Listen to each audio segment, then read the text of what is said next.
ஹரி ஓம் ஜெய் வாராகி.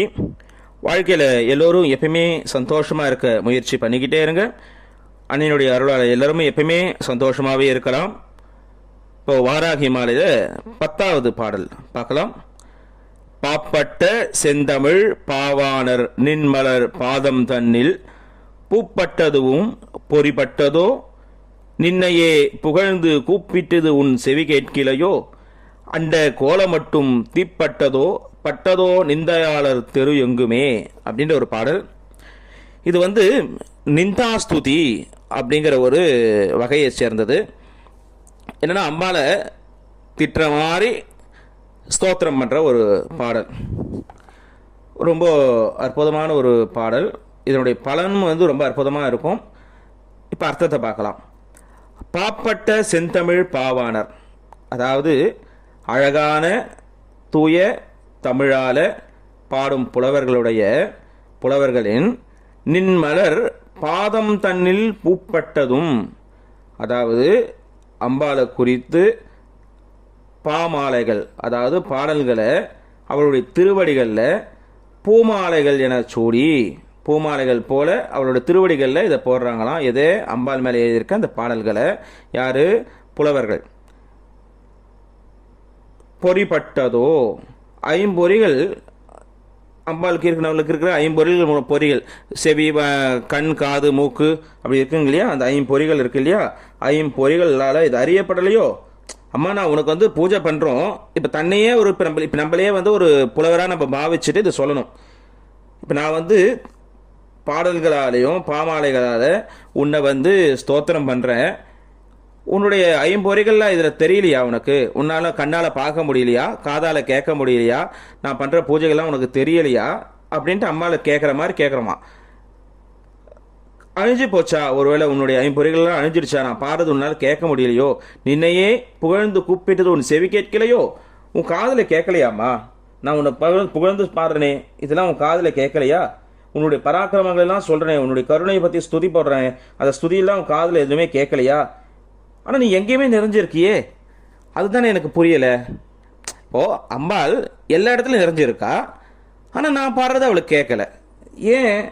அதாவது கிண்டல் பண்ணுற மாதிரி, நான் எல்லாம் ஒன்று புகழறேன், இதெல்லாம் உனக்கு என்ன கேட்கலையே அப்படின்னு சொல்லிட்டு நீ எங்கேயுமே நிறைஞ்சிருக்கிற, ஆனால் உன்னாலே கேட்க மாட்டேங்குது உனக்கு அப்படின்னு மறைமுகமாக அவர் கூப்பிட்றாராம். அண்ட கோலம் மட்டும் தீப்பட்டதோ, பிரபஞ்சம்லாம் அழிஞ்சிருச்சா? ஏன்னா நீயே பிரபஞ்சமாக இருக்க, உலகம் ஃபுல்லாக நீயே நிறைஞ்சிருக்க, நான் பாடுறது உனக்கு கேட்கல, எனக்கு நீ அனுகிரகம் பண்ண வரமாட்டேங்கிற. அப்போ இந்த உலகம் அழிஞ்சு போச்சா? ஆனால் கண்ணை திறந்து பார்க்குற உலகம் இருக்கே, அழியலையே. அண்டங்கள்லாம் அண்ட கோலம் மட்டும் தீப்பட்டதோ, எல்லாமே தீ எரிஞ்சு போச்சோ? இல்லையே, இங்கே எல்லாமே எனக்கு நான் பார்க்குற மாதிரி தான் இருக்குது. அதனால் இந்த துதி பாடுறேன், நீ கேட்குறது உண்மை. ஆனால் ஏதோ நீ பிரச்சனை ஏதோ சால்வ் ஆகுது, எங்கே எரியுது அப்படின்னு பார்த்தா நிந்தையாளர் தெரு எங்குமே. உன்னை யார் யாரெல்லாம் ஸ்தோத்திரம் பண்ணுறாங்களோ, உண்மையான பக்தியோடு யார் யாரெல்லாம் அன்னையை பூஜை பண்ணுறாங்களோ அவங்க எல்லாரையும், யார் யாரெல்லாம் பழிக்கிறாங்களோ அவங்க இருக்கிற இடமெல்லாம் அழிஞ்சு போயிடுதான் அப்படின்ட்டு ஒரு அம்பாளை கிண்டல் பண்ணுற மாதிரியும் திட்டுற மாதிரியும் இந்த பாடலை அவர் சொல்கிறார்.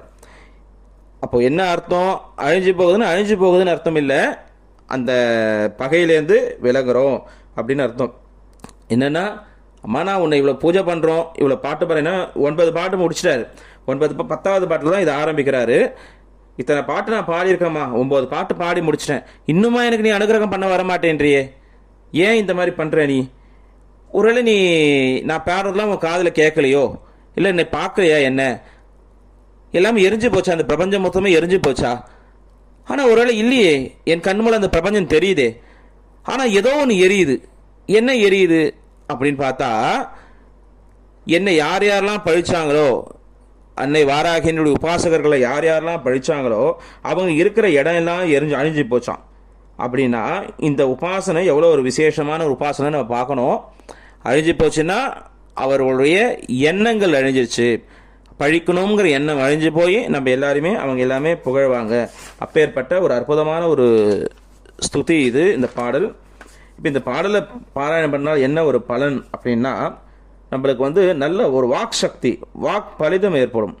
அதாவது நம்ம சொல்கிற சபையில் போய் நம்ம என்ன சொல்கிறோமோ அதை அவங்க ஏற்றுப்பாங்க. அடுத்து நம்மக்கிட்ட இருக்க தீய சக்திகள் நம்மளை விட்டு விலகும். தீய சக்திகள் வெளியிலேருந்து வர தீய சக்திகளும் சரி, ஐம்பொறிகள்னு அவர் சொல்றதுனால ஐம்பொறிகள் மூலமா அம்பாள் கிட்ட அவர் சொல்றாரு, உன்கிட்ட ஐம்பொறிகள் வேலை செய்யா அப்படின்னு கேட்கிறாரு. அது அப்படியும் எடுத்துக்கலாம். அந்த ஐம்பொறிகள் மூலமா நம்மளுக்கு வர தீமைகளும் நம்மளை விட்டு விலகும். நம்ம கண்ணால சில விஷயங்கள், தகாத விஷயங்களை நம்ம பார்ப்போம், அதனால் ஏற்பட தீய விஷயங்கள் நம்மளுக்கு அண்டாது. காதால சில விஷயங்கள் கேட்போம், அதனால வர தீய விஷயங்கள் நம்மளை அண்டாது. இந்த மாதிரியான தீய விஷயங்கள் நம்மளை அண்டாமல் இருக்கிறதுக்கு இந்த ஸ்துதி 10வது ஒரு பாடல் பயன்படும். இதை நம்ம டெய்லியுமே பாராயணம் பண்ணுங்க. நம்மளுக்கு இப்போ சொல்லும் போது எந்தெந்த காமியார்த்த பலன்கள் என்னென்னலாம் பலன் தேவையோ அந்தந்த பலன்களுக்கு உண்டான பாடல்களை நம்ம ரெகுலராக பாராயணம் பண்ணாலே போதும். இல்லாத பட்சத்தில் இந்த வாராகி மாலை மொத்த பாட்டையுமே நம்ம பாராயணம் பண்ணோம்னா அற்புதமான ஒரு பலன் கிடைக்கும். முடியாத பட்சத்தில் தனித்தனியாக நான் சொல்கிறேன் இல்லையா, ஒவ்வொரு நாளுக்கு ஒரு பலன் சொல்கிறோம் இல்லையா, அந்தந்த பலனுக்கு உண்டான பாடல்களை பாராயணம் பண்ணால் அற்புதமான ஒரு பலன் கிடைக்கும். இதை எல்லாருமே பயன்படுத்தி அன்னையினுடைய பேர் அருளை எல்லாரும் வாங்கிக்கணும்ட்டு கேட்டுக்கிறோம். வாழ்க்கையில் எல்லாருக்கும் எல்லா வளமும் நலமும் அன்னை வாராகி நல்குவாள் அப்படின்னு பிரார்த்தனை பண்ணிக்கிறோம். அடுத்த பதிவில் அடுத்த பாடலை பார்க்கலாம். அடுத்த பதிவு ரொம்ப அற்புதமான ஒரு பாடல். அம்பாள் நம்ம கிட்ட எப்படி வருவா, அந்த பாடலை பாடும்போது சாக்ஷாத் அன்னை வாராகி நம்ம கிட்ட வருவா.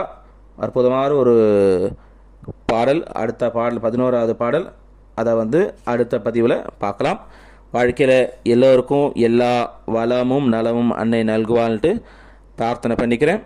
உங்களுடைய பரிபூர்ண அனுகிரகம் எல்லாருக்கும் கிடைக்கணும் அம்மா அப்படின்ட்டு அன்னை வாராகிய பிரார்த்தனை பண்ணிக்கிறோம். ஹரி ஓம் ஜெய் வாராகி, ஹரி ஓம் ஜெய் வாராகி, ஹரி ஓம் ஜெய் வாராகி.